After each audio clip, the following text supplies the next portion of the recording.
A few weeks ago, I drove up to the cabin I had just inherited from my late uncle. It was meant to be a peaceful weekend, just me, some fresh air, and a break from work. But instead, I got a full-blown HOA showdown, and a 911 call. I arrived the night before, lit a fire, poured some wine, and fell asleep with the sound of crickets outside. At 7 a.m., I was jolted awake, not by nature, but by someone pounding on the door. I opened it, still groggy, to find a woman standing there with a clipboard and an attitude. "Who are you and what are you doing on this property?" she snapped. I told her I was Daniel Morrison, the new owner. She fired back, "I'm Linda Garrison, president of the HOA, and you can't just live here. You haven't paid the fees, submitted forms, or done orientation." I told her I had the deed and the keys, but she wasn't hearing it. She stormed off, threatening to call the police if I stayed another night. I laughed it off, until the next morning, when two cop cars pulled into the driveway, lights flashing.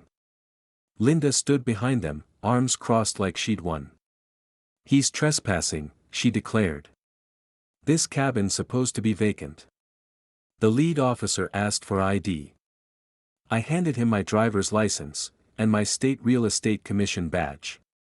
That changed everything. The cop looked at Linda and said, "Ma'am, do you know who this is?" "He's the state's senior compliance officer." Her face turned ghost white. The officer turned to her and said, "You can't trespass on property you legally own. This is a civil matter, not criminal. And calling 911 to report a burglary? That's a serious allegation."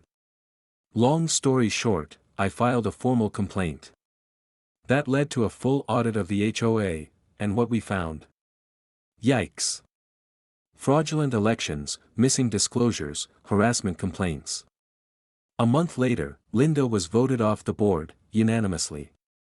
Except her own vote. She was fined $5,000, hit with 200 hours of community service, and had to mortgage her house to cover legal fees. But the best part? 6 months later, I was asked to help draft new HOA regulations for the state. Now, every time I visit my cabin, I see Linda walking her dog. She won't even make eye contact. She called the cops on me. Now I audit her HOA. Poetic, right?